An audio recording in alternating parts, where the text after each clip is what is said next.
organization and how you said in the beginning of the episode, you're helping heal through art or whatnot, man. Yeah. I want to talk more about that. Yeah, so I was with Right Direction.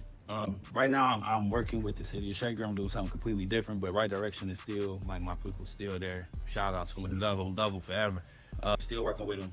And so there is, just meeting kids in these schools who have different, they come up different. They have different environments. They may not have a dad around.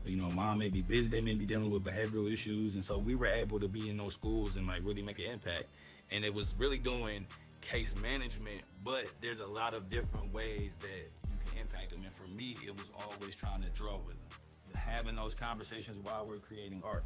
Because you gotta sit down with a kid and it's like, oh, just talk to me about what's going on. So who's a well-known artist here in Cleveland and in Atlanta, and he was just kind of like, hey, like, stop doing all that and just do what you enjoy to do. Like, make it more simple. Like, bring it down. And that was just me doing black and white drawings, like just showing the shadows and really showing the characters' emotions and like just their features. And so when I really started focusing on that more than anything else, and just like, I'm gonna let this simple character express everything from their eyes, from their facial expressions, and let people kind of develop their own thoughts and feelings. That's kind of when it hit me that it worked.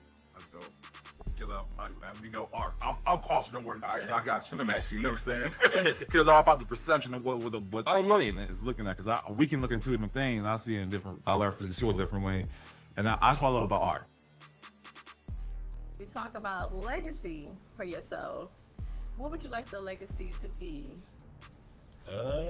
Legacy, I would want it to be that you can be authentic and be you. And like, they look back on my life or whatever, they can just say he did it his way. So I think that I would want my legacy to be that. And also that I just connected with everybody. I showed everybody love. Yeah.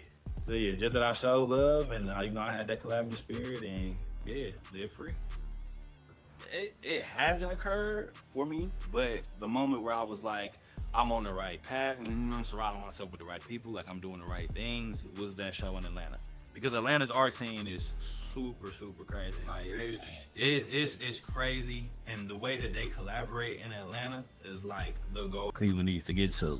For they like in Atlanta, it's love, and so like being at that show and just having so many people come in and instantly you see them walk in, they like, oh, who did that piece of that? And they're like, oh, you the artist? And like just that type of environment and that type of team where, yeah, and the man, I came back to Cleveland, I'm like, hey, I can do whatever. Ain't my sure, I'm infuriated. So that wasn't like a moment where I'm like, all right, I made it, but it definitely was a moment where I was like, okay, like I'm on the right path. I'm around the right people. Like I'm around some good energy that's flowing. I'm in the right room. So yeah.